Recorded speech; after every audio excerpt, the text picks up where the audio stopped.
दोस्तों नमस्कार। सौगंध मुझे इस मिट्टी की, मैं देश नहीं बिकने दूंगा। जी, ये शब्द आपके जहन में जैसे ही आएंगे 6 बरस पहले लौट चलिए। 25 मार्च 2014 बीजेपी ने अपना नेशनल एंथम लोकसभा इलेक्शन के लिए यह जारी किया था, जिसमें बहुत बातों का जिक्र है। इसका जिक्र हम आखिर में जरूर करेंगे, उसके बाद आप समझ पाएंगे इन 6 बरस में उस 6 बरस पहले के पॉलिटिकल एंथम का हुआ क्या।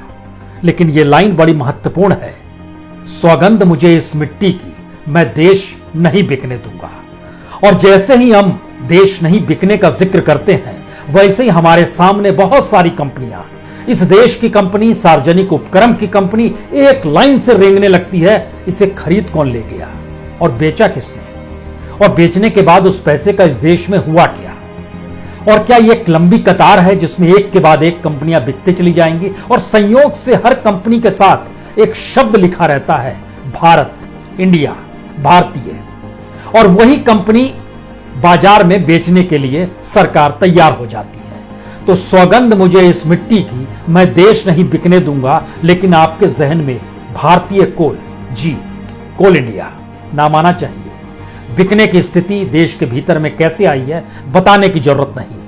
भारतीय संचार निगम बीएसएनएल बिकने की स्थिति कैसे आई है बताने की जरूरत नहीं। भारतीय पेट्रोलियम बीपीसीएल बिकने की स्थिति कैसे आई है बताने की जरूरत नहीं है। एयर इंडिया, जितने भी इंडिया शब्द के नाम हैं और सार्वजनिक कंपनियां हैं जिसको इस देश की मेहनत के साथ, उसके पसीने की कमाई के साथ, और लोगों ने जिस रूप में खून पसीना बहाया है और एक लंबे दौर में उसे इस देश में खड़ा ही नहीं किया गया, उससे करोड़ों का मुनाफा इस देश के खजाने में पहुंचा है। हर कोई कतार में है, बिकने के लिए तैयार खड़ा है, और इस कतार में नया नाम है भारतीय रेल। 151 रेलगाड़ी, 109 रूट, यहां पर गाड़ियों का प्राइवेटाइजेशन होगा। आप कहेंगे प्राइवेटाइजेशन का मतलब बेचना तो नहीं होता है।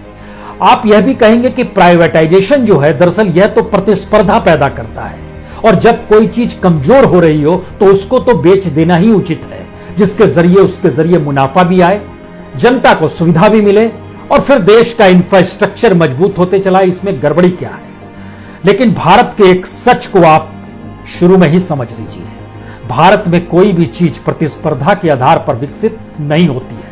राजनीति से आपके संबंध हैं, और राजनीति अपने तौर पर अपने प्यादों को प्राइवेट सेक्टर में भी खड़ा करती है, उन्हें मुनाफा देती है, क्योंकि उस मुनाफे की हिस्सेदारी पॉलिटिकल फंडिंग से लेकर सरकार के भीतर बैठे हुए तमाम जो मुख्य लोग होते हैं उनको गाहे बगाहे मिलती रहती है।